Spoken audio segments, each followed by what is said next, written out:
The snow started falling on a Monday. By Tuesday morning, it had buried the sidewalks outside Meridian Technologies headquarters in a clean, indifferent white, and Daniel Carter arrived at exactly 7:42. The same time he arrived every day, carrying a thermos of black coffee and a paper lunch bag folded neatly at the top. He wore the same charcoal wool coat he wore every winter. Not because he couldn't afford another one, because Emma had picked it out 2 years ago in a department store. Pressing her small palm flat against the fabric and saying, "This one, Dad, it makes you look important," and he hadn't been able to bring himself to replace it since. He took the stairs to the third floor. Always the stairs. The elevator at Meridian was one of those glass-walled ones that faced the open-plan floor, and he had no interest in being visible longer than necessary. His desk sat in the far corner of the engineering department, half hidden behind a column and a potted plant that had seen better days. His monitor faced the wall. His headphones were on by 8 and off only when someone addressed him directly, which was not often, because his colleagues had learned through a series of gradually cooler responses and politely declined invitations that Daniel Carter was not interested in lunch runs, after-work drinks, fantasy football pools, or conversation for its own sake. "He's divorced," said Trevor Walsh from QA, who had a talent for announcing things he knew nothing about. Trevor said this to the 2 junior developers beside him as Daniel passed through the kitchen one morning without stopping. "Has to be. Nobody gets that sealed up without a reason." "I heard he had some kind of breakdown," offered Priya Hendricks, though she looked uncertain even as she said it. "Like, emotional." "He's just a snob," said the third one, whose name Daniel had never learned and had no intention of learning. None of them were right. None of them were even close. Olivia Grant arrived at Meridian at 8:15 most mornings, and when she walked through the lobby, the receptionist straightened and the junior project managers checked their posture without realizing they were doing it. She had that quality, the kind that rearranged a room before she'd spoken a word. She was 38.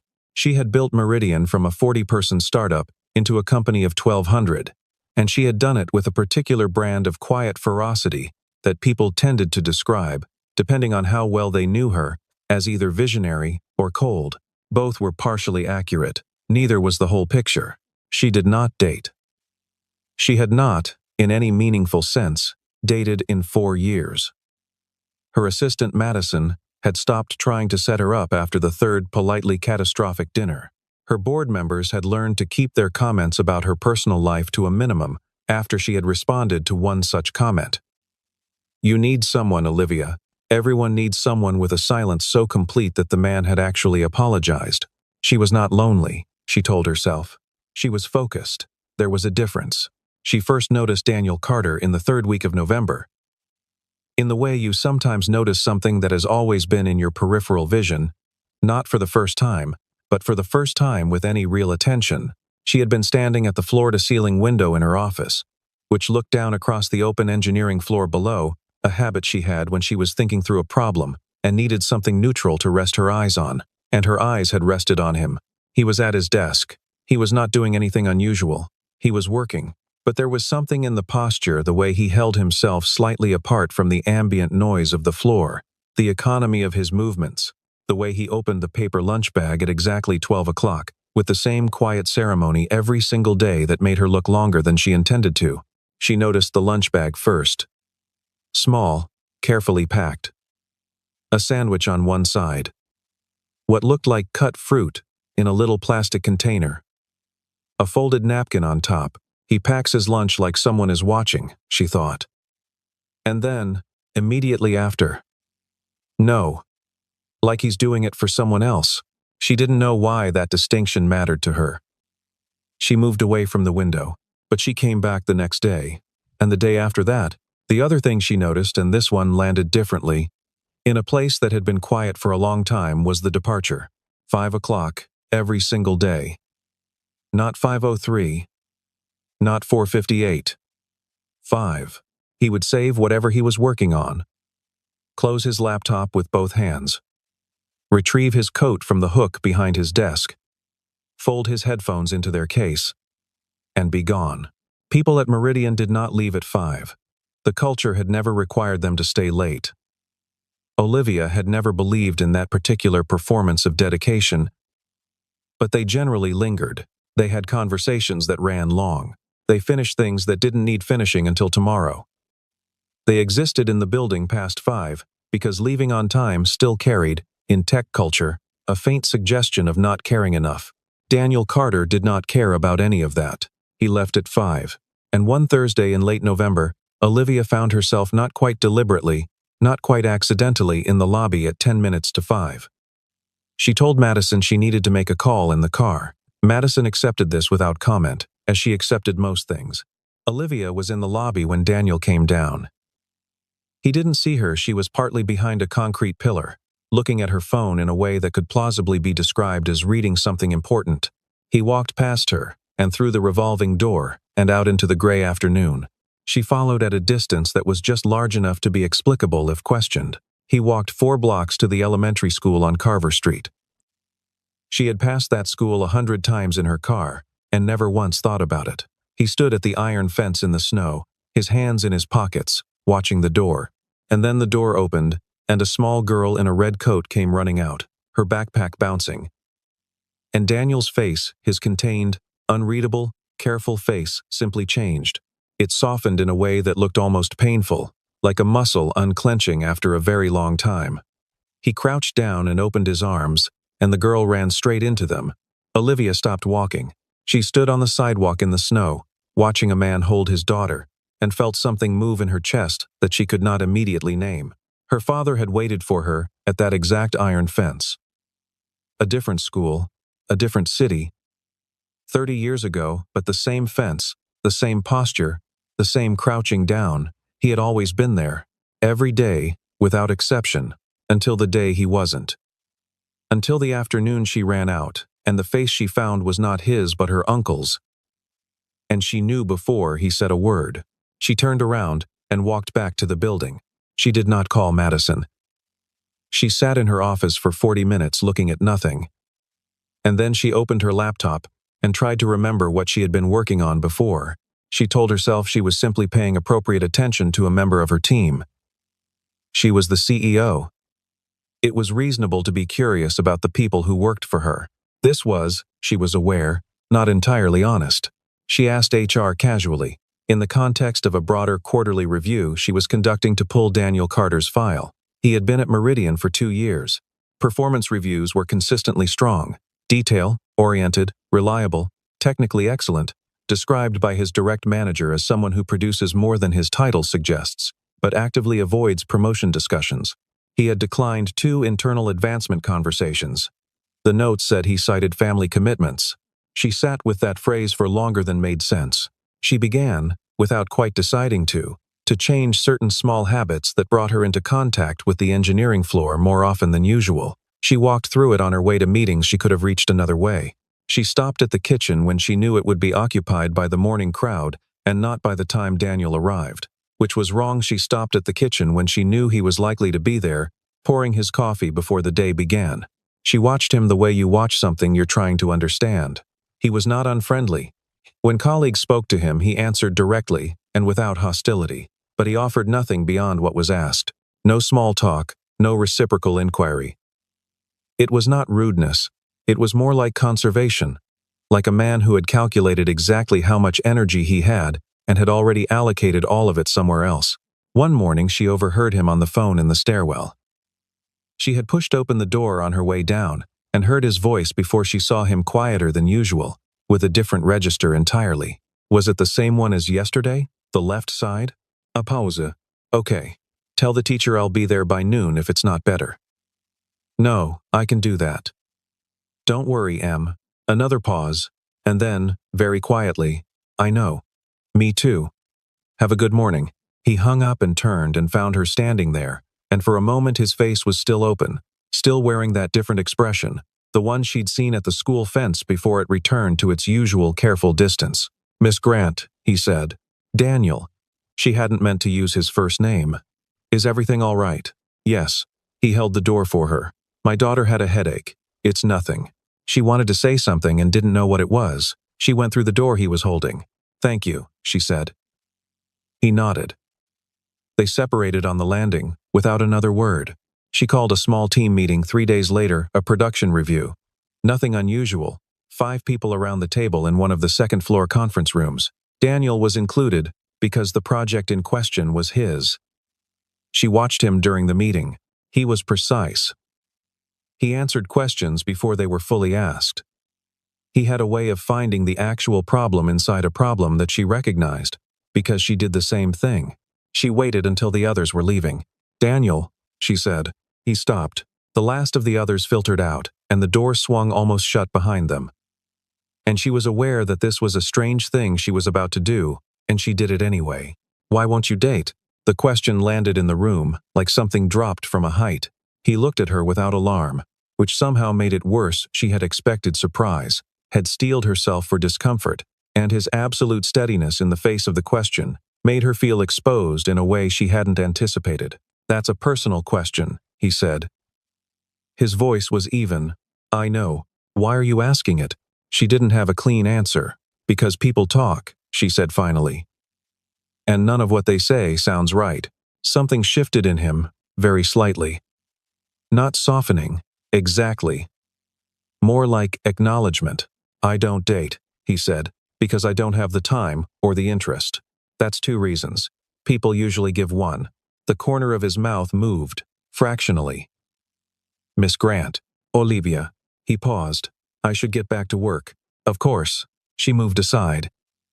He went through the door. She stood in the empty conference room for a moment, looking at the chair he'd been sitting in, and thought, there's something he's not saying. Not evasion, exactly. Not dishonesty. More like a locked door that he was under no obligation to open. She was not accustomed to locked doors. What she didn't see, what no one at Meridian saw, was 5:45 in the morning. That was when Daniel's day actually started. Not with coffee or email or any of the rhythms that the working world recognized as a beginning, but with the particular silence of a house that is asleep except for you, and the knowledge that there are exactly 4 things you need to accomplish before 7:30 or the whole day suffers. He made Emma's lunch first. Not because it was the most urgent task, but because it was the one he did best when he was still quiet inside, before the day had a chance to get complicated. He packed it the same way every time. Sandwich cut diagonally, because Emma had told him once that food tasted better when it was cut diagonally, and he had never had any reason to stop doing it. Apple slices with the seeds removed, a small container of crackers, a note on a folded square of paper. The notes were short. Sometimes they were jokes she had told him, and he wrote them back to her. Sometimes they were just, "I'm proud of you. Love, Dad." He folded the paper into quarters and tucked it under the crackers. Then breakfast. Then Emma up at 6:30, negotiating the particular 7-year-old physics of getting dressed, while still, technically, asleep. Then hair. This was its own project, requiring patience he had built up over years, because Emma had her mother's hair, thick and curling, and he had learned through failure, and more failure, and YouTube videos, watched at 11 at night, how to braid it in a way she liked. He had learned a lot of things through failure after Claire died. He had learned to cook more than pasta. He had learned to talk to teachers and pediatricians and the one therapist Emma had seen for 8 months after, who had the patience and specificity that Daniel had needed someone to have. He had learned that grief in a 7-year-old did not look like adult grief. It looked like tantrums about nothing, like clinging, like sudden inexplicable brightness followed by storms. He had learned to ride all of it without flinching too visibly. He had learned, above everything else, to be present. Not in the motivational poster sense, in the actual sense. Here, in this room, looking at you, not somewhere else in my head. Claire had made him promise that, in the hospital, at the end. Not with those words, with something simpler, don't disappear on her. He had held her hand and said he wouldn't, and he had meant it with everything he was, and he had been keeping that promise ever since. The career cost of it was something he had thought about exactly once, and then decided not to think about again. Meridian had offered him a senior position 18 months ago. The salary difference was significant. The travel requirement was also significant, 2 weeks a month, sometimes more, and so the conversation had lasted approximately 3 minutes before he'd declined, and the HR manager had stared at him with an expression he recognized as someone trying to decide if they'd misheard. He hadn't misheard. He was also doing freelance work on the side. Infrastructure contracts, mostly remote. Mostly at night after Emma was asleep. Between the two jobs, he made enough.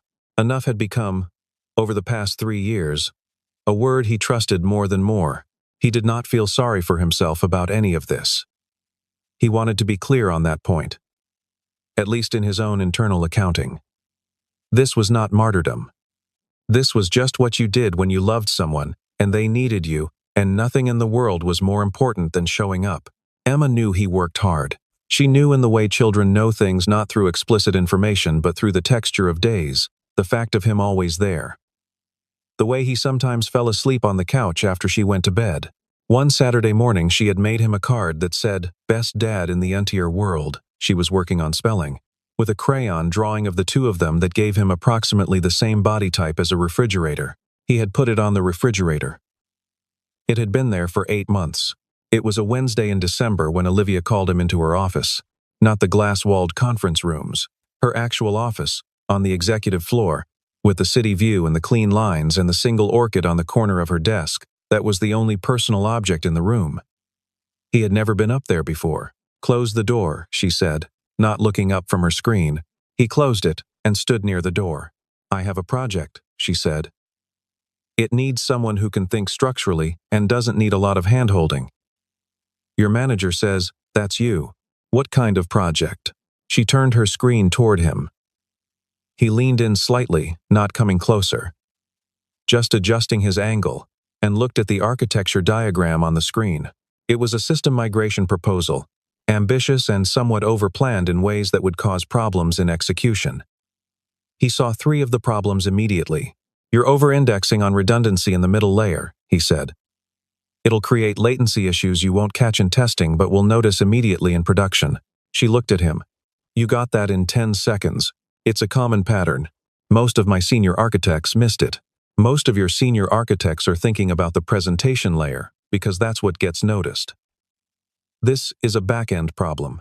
There was a pause. She tilted her head, just slightly. "The role I'm offering is temporary. 6 weeks, reporting directly to me. That would require staying late sometimes. I can't do that." She leaned back. "Why not? I have a daughter. I pick her up from school at 5:15, and I don't have backup arrangements that could cover consistent late evenings." She was quiet for a moment. He watched her think it was visible, the way she processed. A focused stillness that he recognized from his own internal experience of working through something complicated. "What if the arrangement had flexible hours?" she said. "Remote when needed. You work the extra hours in the morning or at night if the schedule requires." He hadn't expected that. He considered it. "I'd want that in writing," he said. "I'll have Madison draft it today." He nodded. He was almost at the door when she said, without looking up, "You must trust her a great deal." "Your daughter." He paused. "She trusts me," he said. "That's different." He went out.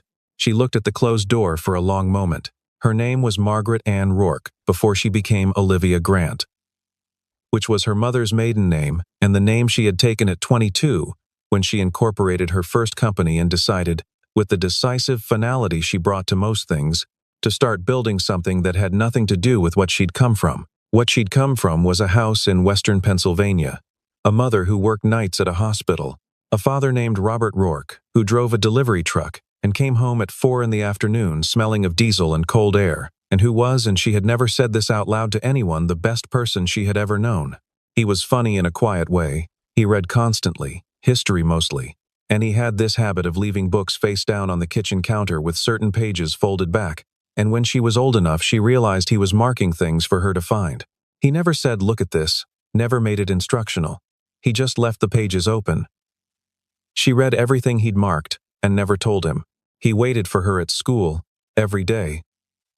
Without exception, she didn't know until she was older that this was not a given, that other fathers worked long hours or traveled or simply weren't there because her father always was. 5 days a week, in all weather, at the iron fence, with his hands in his jacket pockets, and the particular expression of a man who has been looking forward to something. He died when she was 13. Heart attack, sudden. The kind that gives no warning and allows no preparation.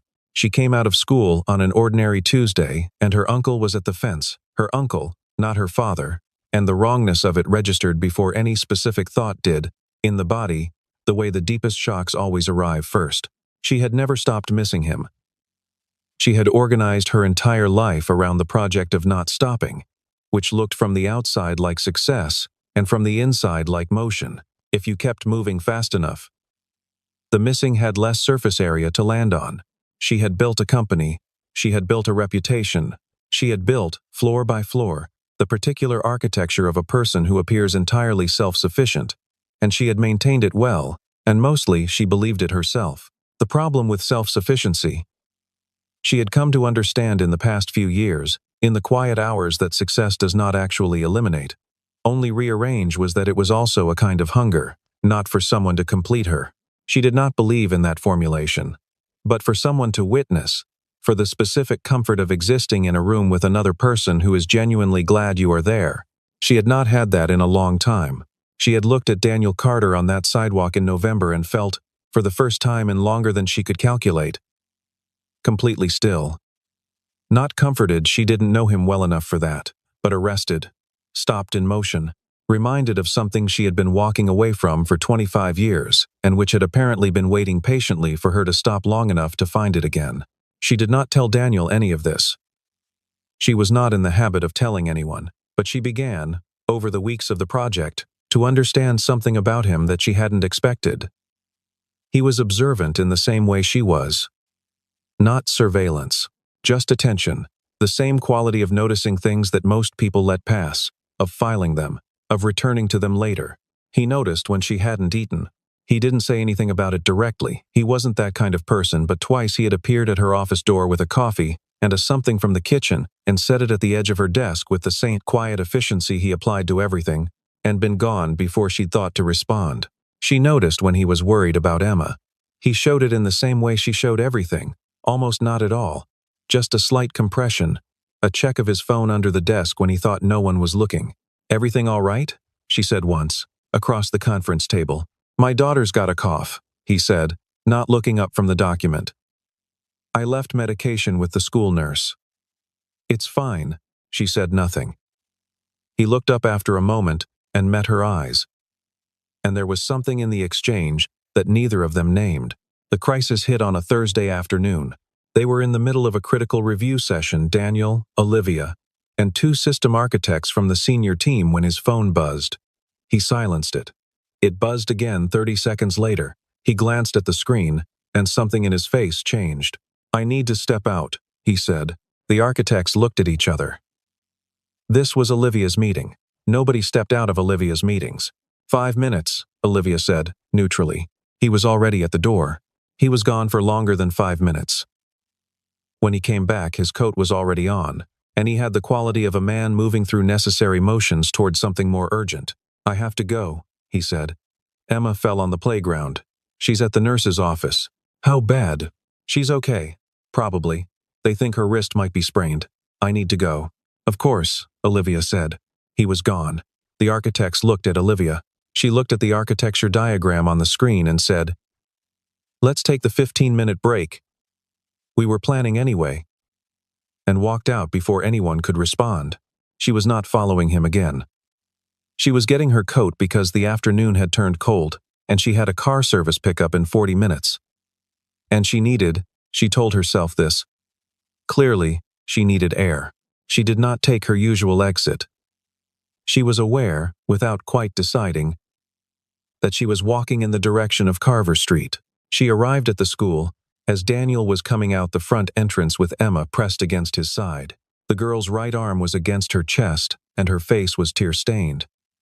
But she was not crying now, just leaning into her father with the full weight of someone who has reached the safest place they know. Daniel was talking to her, low and steady. Olivia couldn't hear it from where she stood. His right arm was around Emma's shoulders, and his left hand held both their bags, and he was moving carefully, calibrating his pace to hers, checking her face every few steps. He hadn't seen Olivia. She was standing at the corner, perhaps 30 feet away, and he was focused entirely on his daughter. Emma said something, and Daniel stopped walking. He crouched down, the same movement she'd seen from this same street in November, and looked Emma directly in the face and said something. Emma nodded. Daniel touched her cheek with the back of his fingers, just once, checking. Then he picked up both bags with one hand, and stood, and they kept walking. Olivia stood at the corner in the December cold, and felt the grief move through her as cleanly and completely as it had when she was 13 years old, and she did not try to stop it. She let it move. She stood there until they had turned the corner and were gone. And then, she stood there a little longer. Don't disappear on her. She didn't know where that phrase came from. She hadn't heard it anywhere, but she thought it, standing in the snow, and knew it was exactly what she had just watched. She walked back. She did not cry. She was Olivia Grant, and she almost never cried. But her eyes were bright when she got back to the building, and Madison, who noticed everything and said very little, handed her a coffee without being asked, and went back to her work. 2 weeks before Christmas, she asked him.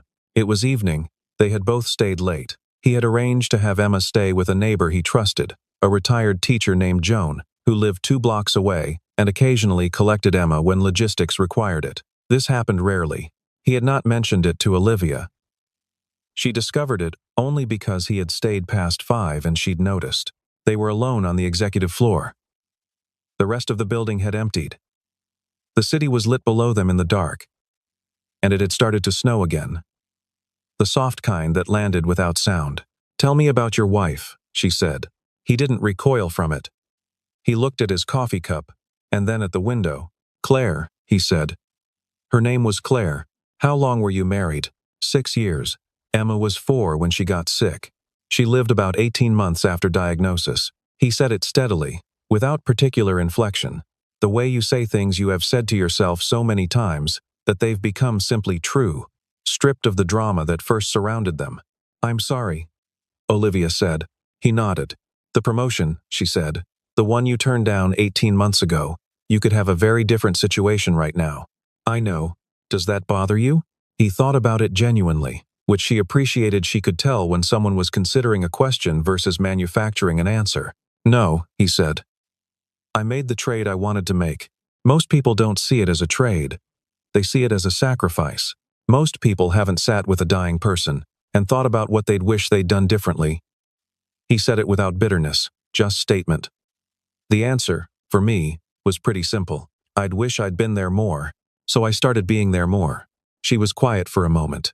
"You could have a better life," she said. "Professionally, financially. There are opportunities, Miss Grant." Something warm and faintly amused moved through his expression. "I already do." She looked at him. "Have a better life," he said, quietly. "Emma thinks the apple slices in her lunch are a special treat. She told her class at Show and Tell that her dad makes the best braids in the 2nd grade. He smiled, and it was the unguarded version she had only glimpsed before, the one that changed the whole geometry of his face. "I'm not missing anything that matters." Olivia looked away. The city lights blurred slightly. "You're unusual," she said, and meant it differently than it sounded. "I'm ordinary," he said.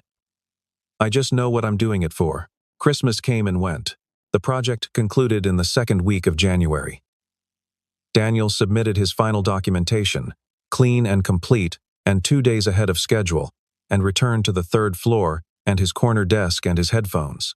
Things went back to what they'd been before, which was to say, he was there, and she knew he was there. And nothing between them was different, except that something was completely different. She found herself looking at the window more than usual. She asked Madison, one afternoon, what she knew about single parents casually, framing it as something related to a company benefits review she was actually conducting, which was not entirely untrue. Madison was a mother of 2, and had a practical intelligence Olivia relied on more than she acknowledged. "It's relentless," Madison said. "The planning. Every single thing has to be planned, or it falls apart. And the loneliness of it." She paused. "Not that they'd say that. Usually, but it's there, even if they prefer it?" Madison gave her a look that was kind and somewhat knowing. "Preferring something and not being lonely are not the same thing, Olivia." Olivia let the subject drop. But the loneliness, she thought about that. She thought about the freelance work he was doing at night, after Emma went to sleep, in the quiet of a house where there was no one to talk to. She thought about the careful self-containment of him, not coldness, she understood now, but management. the specific management of a person who has calibrated how much they can give and has given it all to one place. She went down to the third floor on a Tuesday morning in late January. Not for a meeting. Not for a walkthrough. She walked to his desk and stood next to it, and he looked up from his screen. "Are you busy?" she said, moderately. He waited. "I want to ask you something, and I want you to give me an honest answer." He held her gaze. "All right. If someone hypothetically cared about you, genuinely, not as a project or a problem to solve, just cared, would that change anything?" He was quiet for a long moment. The floor hummed around them, keyboards, distant conversation, the HVAC system. "Why are you asking me this?" "Because I'm trying to understand whether the door is closed or whether it just looks closed." He looked down at his keyboard, then back at her. "It's not closed," he said carefully. "It's locked from the inside for a reason." "What's the reason?" He was quiet again. And then he said it, the thing she had sensed all along. The sentence that had been sitting at the center of everything, like a stone in still water. "Because I promised my daughter," he said, "that no one will ever replace her mother." The engineering floor continued around them, completely indifferent. Olivia stood very still. "I made her that promise when Claire died," he said. Emma was 4. She asked me if I was going to get a new mom, and I told her that her mom was irreplaceable. And I meant it. And I still mean it. He paused. "So no, that door doesn't open because someone cares. It opens if it opens only if I'm absolutely certain that what walks through it isn't trying to replace something. Because Emma's been through enough loss." Olivia looked at him for a long time. "That's not a closed door," she said quietly. "That's a very specific requirement." He said nothing. But he was watching her with something she hadn't seen before, a kind of guarded attention. Careful and real. She walked away. She did not call him.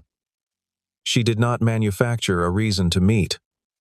She did not assign him to another project, or find a pretext to appear at his desk. What she did was smaller, more considered.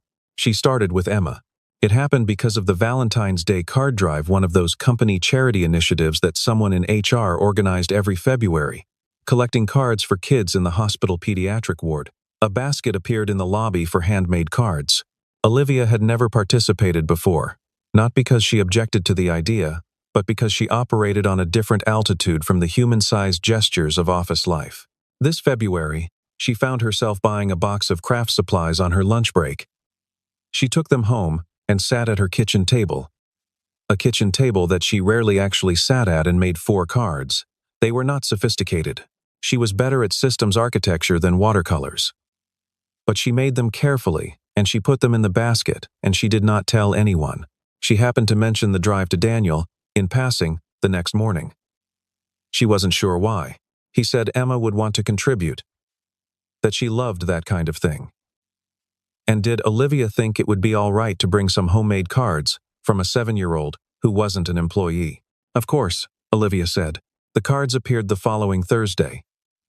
They were spectacular explosions of sticker and glitter and crayon. Each one featuring a character labeled, in determined handwriting, as a friend who is sick. Olivia found herself standing at the basket for longer than she meant to. Reading them, she wrote a note and left it on Daniel's desk. It said only, "Emma's cards are the best ones. She's very good at this." He found the note at lunch. He read it. He folded it and put it in his coat pocket. He didn't say anything about it. But the next morning, there was a coffee on the corner of her desk when she arrived, alongside a small stack of crackers in a little plastic container. She looked at it for a long moment. She ate the crackers. Spring came. Not dramatically, this was late winter becoming early spring in the incremental northern way, a degree at a time. The snow retreating reluctantly from the edges of things. But it came. On a Friday in March, Daniel was working late, one of the flexible arrangements that had survived even after the project concluded, because his manager had found that his output in the morning hours was worth adjusting around when Emma arrived. Joan had a doctor's appointment. The backup plan had backed up. He'd explained the situation to his manager, and it had been handled with the quiet efficiency that good management allowed. Emma came in with her backpack and her library book, and settled into the small conference room he'd arranged access to, and she did her homework at the table with the focused seriousness of a child who understood that this was grown-up space and behaved accordingly. Olivia walked past the conference room on her way to her own late evening and saw, through the glass, a small girl with thick braided hair drawing something in a notebook with absolute concentration. She stopped. She looked through the glass for a moment, and then she knocked. Emma looked up. Olivia opened the door. "Hi," she said. "I work here too. Are you waiting for your dad?" Emma assessed her with the candid, undefended directness of children. "Yeah." He said, "I could draw in here." "That's a good drawing," Olivia said, though she could only see the edge of it. "What is it?" "A house," Emma said. "But better than a regular house. It has a slide instead of stairs." "That is better," Olivia agreed. Emma considered this response and found it acceptable. "Do you want to sit down?" she said. Olivia looked at the child and at the empty chair across the table and felt something in her chest that was simultaneously very simple and not simple at all. "For a minute," she said. "Sure." She sat down. Emma went back to her drawing. They were quiet together, and it was the most comfortable Olivia had felt in a room with another person in longer than she could accurately remember. "What's your name?" Emma said, without looking up. "Olivia. That's a pretty name. Still drawing." "My dad talks about you sometimes." Olivia was very still. "What does he say?" Emma looked up. "He says you're really smart, but you work too much." She considered. "He says that's because you're scared of something. But he doesn't know what." The room was quiet. "He said that?" Olivia said. "Yeah." Emma went back to the slide house. "Dad usually knows stuff like that. He's really good at noticing." Daniel appeared in the doorway 20 minutes later and stopped when he saw Olivia. She looked up. Their eyes met across the table, across his daughter, who was now explaining to Olivia in detail why a slide was structurally superior to a staircase for purposes of morning efficiency. "I hope this is okay," Olivia said. He looked at Emma. Emma was demonstrating the slide angle with her pencil. "It's okay," he said.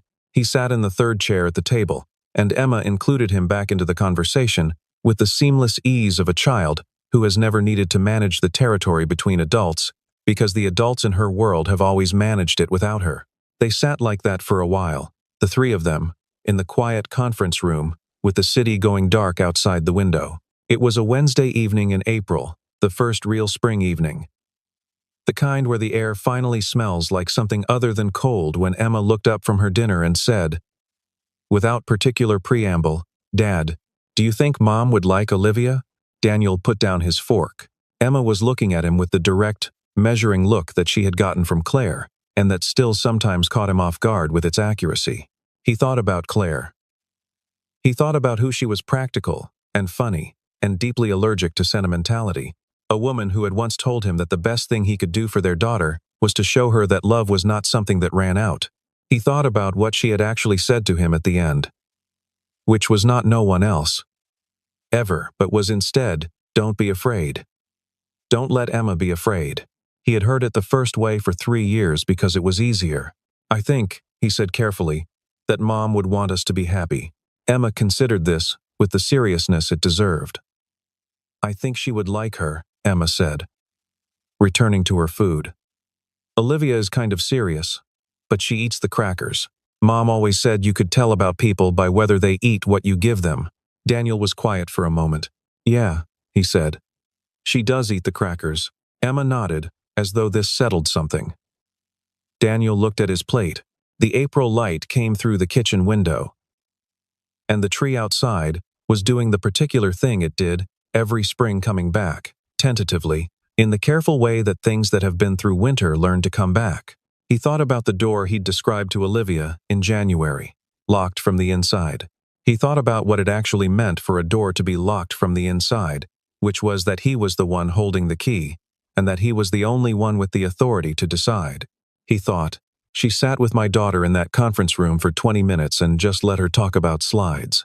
He thought, she left crackers on my desk. He thought about what Claire had actually said. He texted Olivia at 9 o'clock, after Emma was asleep. He had never texted her personally before, He held the phone for a while first. "Emma thinks her mother would have liked you," he wrote. "I thought you should know." He almost deleted it. He sent it. 3 minutes passed. "She told me her name," Olivia wrote back. "The day she first talked to me. She said, 'My mom was Claire, and she died, and she was the most beautiful person. She wanted me to know.'" Daniel read this twice. "She does that," he wrote. "She makes sure people know. She's remarkable," Olivia wrote. "She's so much like you." He sat with that for a moment. "I wanted to ask you something," he wrote finally. "There's a trail by the reservoir that Emma likes. She's been asking to go on Saturday. If you wanted to come, not as anything particular, just a walk. Just the three of us." He waited. "Yes," Olivia wrote. "I'd like that." He set the phone down on the kitchen counter and stood for a moment in the quiet of the house. The refrigerator hummed. The crayon drawing of the two of them, still approximately refrigerator-shaped, caught the light from the hall. He thought about Claire. He let himself think about her clearly, fully, without the careful management he'd built up around it. He thought about her face and her laugh, and the way she had said "don't disappear" on her, and the other thing she had said, the thing he'd been less ready to hear. And "don't disappear yourself." He had gotten one of those right. He was working on the other one. Saturday was clear and cold and brilliant. Emma ran ahead on the trail in her yellow boots, narrating a story she was making up as she walked, elaborate and recursive in the way children's stories were, full of details that mattered only to her, and therefore mattered enormously. The protagonist was a girl who could talk to trees. The trees gave her advice that was mostly practical. Olivia walked beside Daniel at the pace the path required, which was moderate and unhurried. And they talked sometimes and were quiet sometimes, and both things felt equally natural. She had not known that quiet could feel like company. She had always filled it with work or thought or forward motion. Walking beside this particular person, in the cold April light, the quiet felt like something it was safe to live inside. At one point, Emma slipped on a wet patch of stone, and Daniel's hand shot out instinctively, and Emma grabbed it and righted herself, and kept going without breaking the narrative thread of her story. Olivia watched it happen, the reflex of it, the muscle memory of constant low-grade vigilance, and thought, "This is what it looks like. Not sacrifice. Just attention. Just being there." The trail was not crowded, but it was not empty. Other families moved through it. Other configurations of people and children and dogs. Olivia watched them with more interest than she usually paid to strangers, and understood that she was looking for something for what this kind of ordinary looked like from the outside, now that she was beginning to understand it from somewhere closer to the inside. "She talks a lot," Daniel said, nodding toward Emma. "She's wonderful," Olivia said. He looked at her. She was looking at Emma, who was now examining something at the base of a tree with forensic intensity. "I'm not going to pretend this is simple," he said. "It isn't. There are rules about how this works, and some of them are Emma's and some of them are mine and some of them I haven't figured out yet. I'm not looking for simple," Olivia said. "I know." He was quiet for a moment. "You're looking for real." She looked at him. "Yes." He nodded slowly. "Maybe," he said. "We can try." Slowly, she thought about her father at the iron fence in the snow. She thought about a 13-year-old girl, whose life had divided cleanly into before and after, and who had spent 25 years running fast enough that the after couldn't quite catch up. She thought about a conference room and crackers, and a 7-year-old talking about slides. "Slowly is good," she said. Emma came running back from the tree with something she'd found, a stone, interesting shaped, holding it up for evaluation. They both looked at it. Daniel pronounced it excellent. Olivia agreed. Emma put it in her jacket pocket with the gravity of someone securing something valuable, and ran ahead again. Daniel and Olivia walked on. The trail curved ahead of them, still going, the light coming through the early spring trees in long, uneven shafts, falling on everything the same way, on the old, on the healing, on the things that were just, carefully, beginning. Emma had gotten far enough ahead that her yellow coat was a small bright point moving through the trees, and Daniel tracked it with the particular peripheral awareness he always carried, and Olivia walked beside him and let herself be present in it, not managing it, not analyzing it, just present. This, she thought, this is the thing she had been moving too fast to reach, not replacing, not erasing, just continuing, just choosing, day by day, the particular and difficult courage of staying present, for the people who need it, and for yourself.